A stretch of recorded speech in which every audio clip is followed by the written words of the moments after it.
면서도 시부모님의 말씀에 집중을 할 수가 없었어요. 시어머니가 몇 번을 되물어봐야 대답할 수가 있었어요. 저녁 식사를 하다 보니 시간이 늦어졌고 남편은 시부모님에게 늦었는데 저희 집에서 하룻밤 자고 가라고 말했어요. 시어머니는 사돈도 있는데 어떻게 같이 자냐며 그냥 집에 가겠다고 일어났고 남편은 저의 얼굴을 쳐다보았어요. 저는 아무 말도 할 수 없었고 시부모님은 집으로 돌아가셨어요. 저는 먹었던 것을 정리를 하고 어머니가 있는 방으로 들어갔어요. 어머니는 피곤하셨는지 이미 깊이 잠이 드셨어요. 방으로 들어온 저는 누워있는 남편에게 밖에 나가서 이야기를 하자며 흔들었어요. 남편은 피곤한데 왜 그러냐며 여기에서 이야기를 하라고 말을 했고 저는 어머니 주무시는데 괜히 깨우지 말고 조심해서 나오라고 그랬어요. 남편은 왜 사람을 귀찮게 하냐며 투덜대며 옷을 껴입고는 일어났어요. 저는 남편을 데리고 집 앞에 있는 공원으로 갔어요. 늦은 시간이라 그런지 사람 한 명 보이지 않았어요. 저는 참고 있던 것을 남편에게 퍼부었어요. 당신 요즘 왜 그래요? 뜬금없이 그게 무슨 소리야? 요즘 우리 엄마한테 소홀히 대하고 있잖아요. 괜히 엄한 사람 잡지 마. 게다가 몸 약한 사람 밖에다가 내몰아 놓고서는 엄한 사람 잡지 말라뇨? 그게 무슨 말이야? 당신 부모님이랑 뜨뜻한 방 안에서 고기 구워 먹으면서 히히덕거리는 동안 몸도 약한 우리 엄마는 밖에서 오돌오돌 떨고 있었다고요. 그건 장모님이 바람 쐬러 나간다고 하시길래. 그게 진심이었겠어요? 당신이 얼마나 눈치를 줬으면 우리 엄마가 자리를 피해요. 내가 눈치를 줬다고? 참 어이가 없어서. 이왕 말 나온 김에 어디 한번 다 얘기해보자. 어디 한번 해봐요. 당신 장모님한테 하듯이 우리 부모님한테 한 적 있어? 그건 상황이 다르잖아요. 시부모님은 두 분 다 건강하시잖아요. 우리 엄마는 같이 살고 있고 몸도 많이 약하시고. 봐, 지금 말하는 것 자체가 장모님만 생각하고 있는 거잖아. 오늘 같은 경우에도 왜 부모님이 아들 집에 와서 눈치를 봐야 하냐고? 무슨 눈치를 받았다고 그래요? 부모님 오시자마자 장모님은 바람 쐬러 나간다고 나가서는 한참이나 지나도 들어오시지도 않아. 나중에 당신이랑 같이 들어오셔서는 또 속이 안 좋다고 방에 들어가 버리시지. 우리 부모님이 성격이 좋으셔서 그냥 웃고 마신 거지. 그게 사돈한테 할 행동이니? 그리고 집에 사돈이 와 있는데 주무시다니. 정말 장모님 이해하기가 힘들어. 오히려 우리 부모님이 지금 눈치를 보고 계신다고. 아들 집에 와서 잠잘 방이 없어서 이 늦은 시간에 그냥 돌려보내야 하는 내 심정은 뭐 어디 좋은 줄 알아? 우리 어머니가 일부러 그랬겠어요? 평소에 당신한테 눈치를 얼마나 받았으면 일부러 마음 편안하게 자리 비켜줄 줄은 모르고. 뭐? 진짜 어이가 없어서. 나도 이제 지친다. 지쳐. 결혼해서 지금까지 장모님 모셨으니 이제 그만 분가하자. 뭐라고요? 장모님이랑 같이 살다가는 내가 숨 막힐 것 같아. 나랑 결혼할 때 어머니 모시는 조건으로 결혼했잖아요. 그래서 모셨잖아. 몇 년 이렇게 모시다가 말 거면 왜 그렇게 하자고 말했어요? 장모님 몸이 저렇게 안 좋아지실 줄 내가 알았어? 우리 엄마가 이젠 아파서 짐이라고 생각하는구나 당신. 엄마 없었으면 우리가 마음 편안하게 지금처럼 맞벌이하면서 지낼 수 있었을 것 같아요? 좋아요. 나는 당신 없이는 살아도 엄마 없이는 못 사니까 이혼해서 혼자 살아요. 뭐야? 진심이야? 진심이에요. 당장 이혼해요. 저는 그동안 참고 있던 것이 폭발했고 저는 남편에게 이혼을 하자고 말을 했어요. 남편 역시 지금까지 참고 있었다며 이혼을 하자고 하면 누가 겁낼 것 같냐며 바닥에 있던 돌멩이를 발로 걷어차고는 집으로 들어갔어요. 저런 인간을 믿고 결혼을 하는 것이 아니었는데 저는 결혼을 한 것이 후회가 됐어요. 다음날 저는 엄마에게 남편과 이혼을 하겠다고 말을 했고 엄마는 자기 때문에 그런 것이냐며 그럴 것 없다며 이제 자신의 일은 자신이 알아서 하겠다며 다시 생각해보라고 말씀하셨어요. 하지만 저도 어제 홧김에 한 말이 아니라 오랫동안 생각하고 있었던 거라 다시 번복하고 싶지 않았어요. 저는 그 뒤로 남편과 깨끗하게 이혼을 했고 각자의 길을 가게 되었어요. 집을 빼서 엄마와 살 작은 집을 다시 구하고 저는 엄마와 함께 그곳에서 지냈어요. 엄마는 딸은 어미 팔자를 담는다는데 자기가 이렇게 살아서 딸까지 이렇게 됐다며 펑펑 우셨어요. 저는 어머니가 그런 말을 하는 것이 듣기가 싫었어요. 엄마와 다시 단 둘이 살게 된 저는 더 악착같이 돈을 벌기 위해서 정신없이 일을 했어요. 아침 일찍 출근을 해서 늦은 시간이 되어서야 집으로 들어왔어요. 어떨 때는 엄마와 눈을 쳐다본 적이 없을 때도 있었어요. 그렇게 몇 달이라는 시간 동안 정신없이 바쁘게 보내다가 가끔씩 엄마가 이상하다는 느낌을 받게 되었어요. 그렇게 깔끔하시던 엄마가 집안일에는 거의 손을 놓으셨고 외출도 잦으셨어요.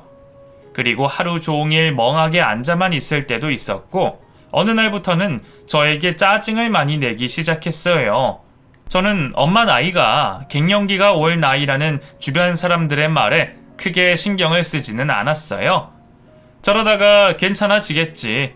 옆에서 지켜보기만 했어요. 하지만 점점 그것이 더 심해졌어요.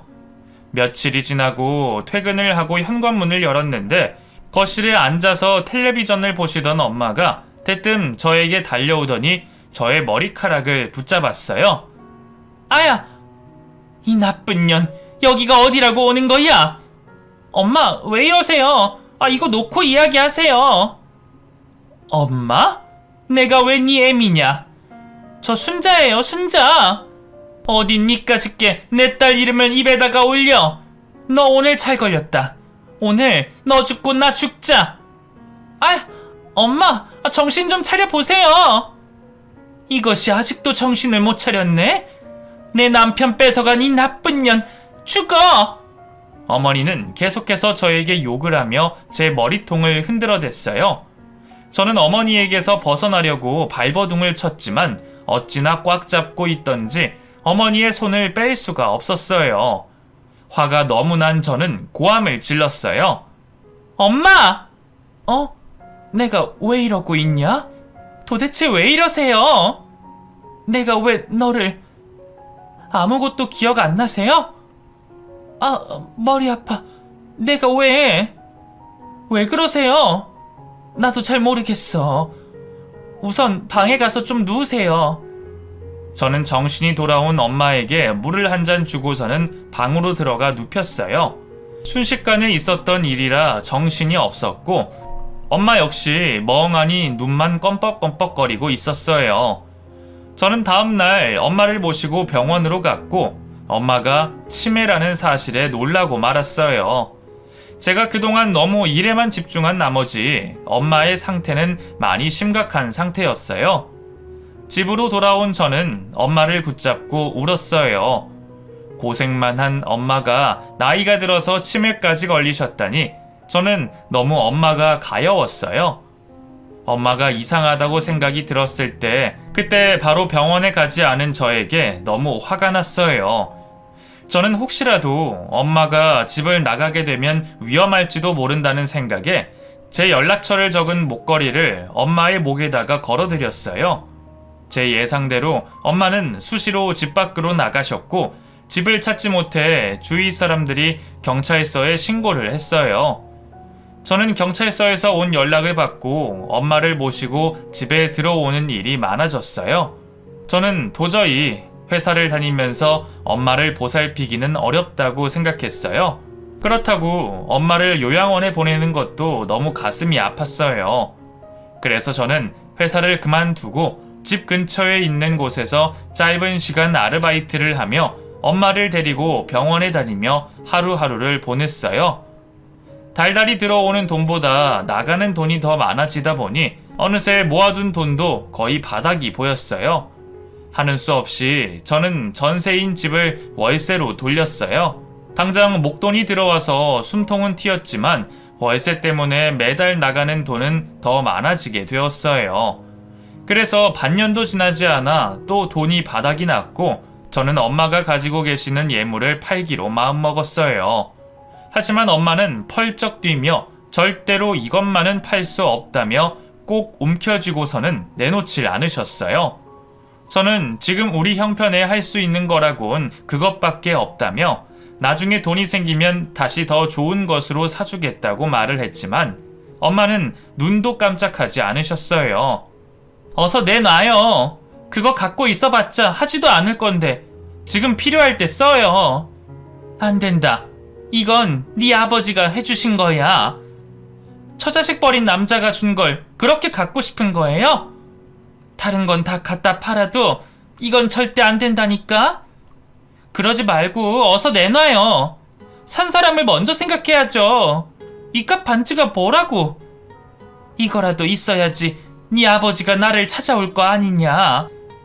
엄마, 벌써 지난 세월이 얼만데 아직도 아빠를 기다리고 계시는 거예요.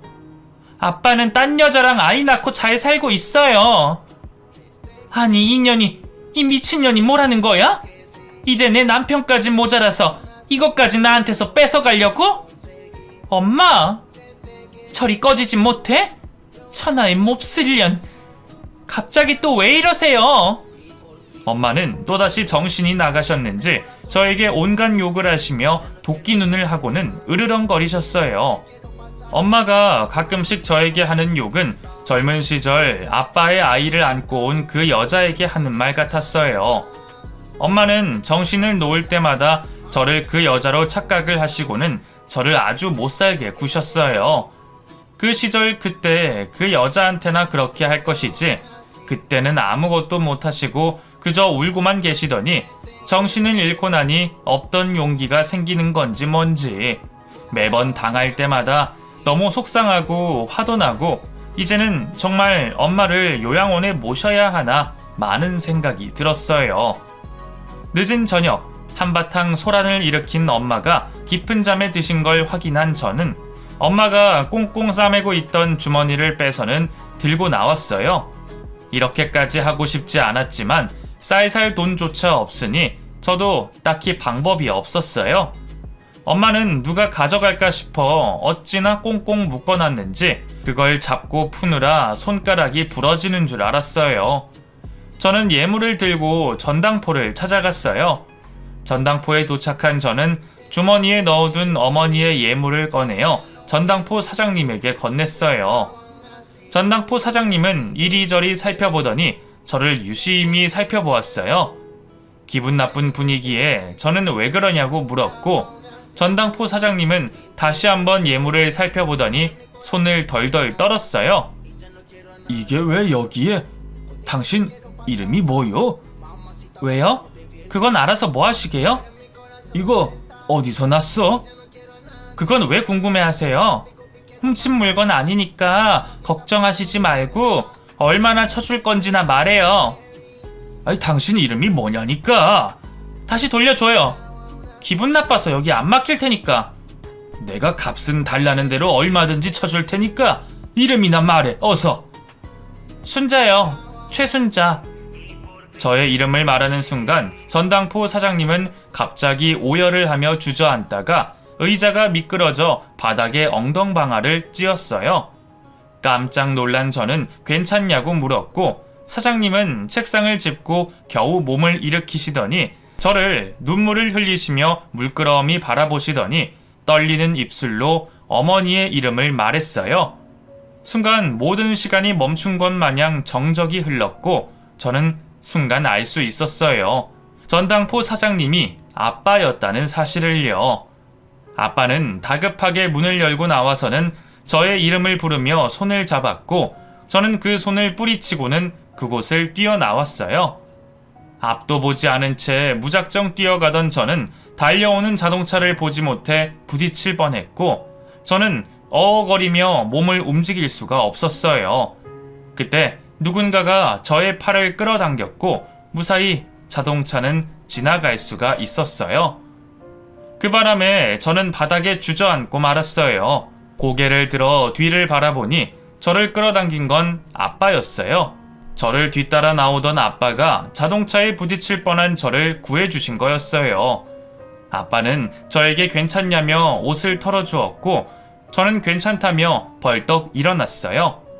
아빠는 그러지 말고 잠깐 이야기를 나누자고 말을 했고 저는 후들거리는 다리로 아빠의 가게로 갔어요. 아빠는 눈물을 흘리고 있는 저에게 담요를 덮어주었고 김이 모락모락 나는 따뜻한 차 한 잔을 건넸어요. 저는 그 차를 한 모금 마시고는 바닥을 바라보며 있었어요. 한참이 지나고 아빠는 저에게 미안하다고 먼저 말을 꺼냈어요. 그러면서 엄마와 제가 집을 나간 후 며칠을 찾아 헤맸지만 찾을 수가 없었다고 말했어요. 아빠의 돈을 보고 온 그 여자는 몇 년 살지 못하고 재산을 빼돌린 채 아들과 함께 잠적을 했고 그 충격으로 할머니는 병으로 누워만 지내시다 돌아가셨다고 했어요.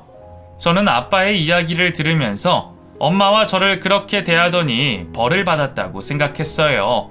아빠 역시 저의 생각대로 자기가 지금 벌을 받고 있는 중이라고 말을 하며 이제라도 엄마에게 사과를 하고 싶다고 말했어요. 저는 아빠가 원망스러웠지만 엄마를 만나서 자신의 죄를 사죄하고 싶다는 아빠의 말에 아빠를 모시고 집으로 갔어요. 제가 없는 사이 잠에서 깬 엄마는 예물이 없어진 것을 알고 대성통곡을 하고 계셨어요. 문을 열고 들어간 저를 보자마자 어머니는 도끼 눈을 하고 달려오다가 제 뒤로 보이는 아빠를 보고는 순간 멈추셨어요. 아빠는 조심스레 엄마에게 다가갔고 엄마는 다시 새색시로 돌아간 것 마냥 아빠 옆에 찰싹 붙어서는 떨어지지 않았어요. 이상한 행동을 하는 엄마 모습에 아빠는 저를 바라보셨어요. 엄마가 치매에 걸렸다는 사실을 안 아빠는 자신 때문에 이렇게 된 거라며 후회의 눈물을 흘리셨고 엄마는 아빠의 눈물을 닦아주었어요. 당신 왜 울어요? 슬픈 일이라도 있었어요? 아니야, 아무것도. 천연이 또 당신 괴롭힌 거예요? 그런 거예요? 아니야.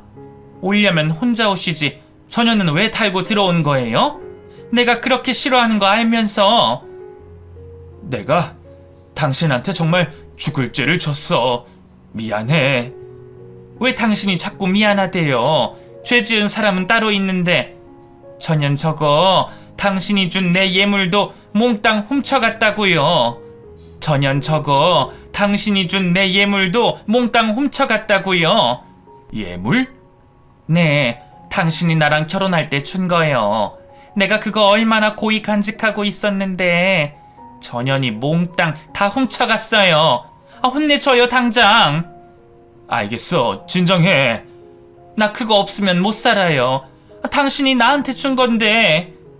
진정해. 여기 있어. 여기 봐봐. 이게 왜 당신한테 있어요? 내가 찾아왔어. 아빠는 주머니에서 엄마의 예물을 꺼내서는 엄마에게 돌려주었어요. 엄마는 어린아이처럼 아빠를 끌어안고는 뛸 듯이 기뻐했어요.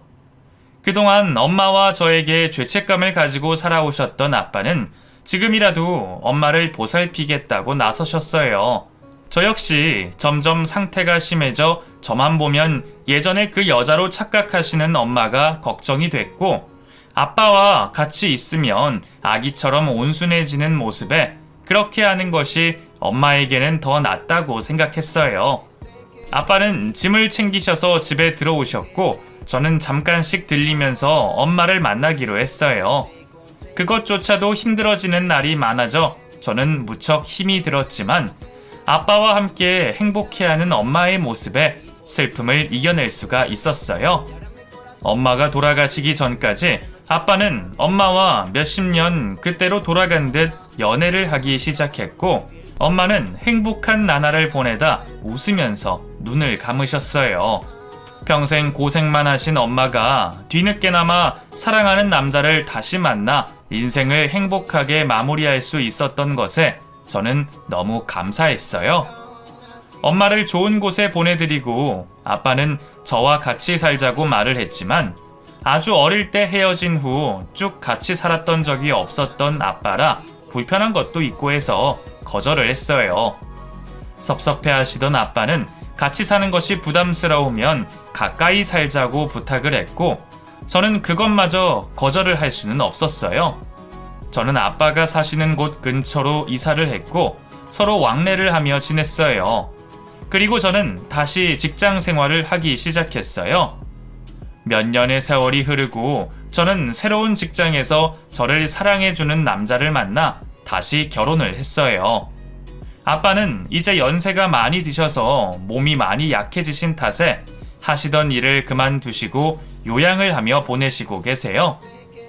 아빠가 엄마의 마지막을 행복하게 보내드린 것처럼 저도 아빠의 남은 여생을 행복하게 해드리고 싶어요. 아침 저녁으로 꽤 쌀쌀해진 날씨 탓에 감기에 걸리시는 분들도 꽤 있으시던데, 청취자 여러분들도 감기 조심하시고